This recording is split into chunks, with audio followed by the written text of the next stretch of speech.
Hello friends, ipakita ko sa imo no.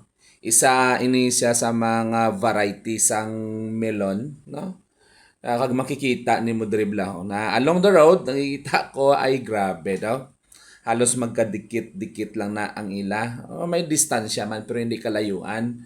Ang tindahan ni mga tiyay na kag left and right ina siya nan amo na sa ang ilang nga plantation. Kita mo na diri ang ilay ang manami nga soil, no? Kag very productive. Kag honestly, mga mapisan ang mga Vietnamese sa pananom. No?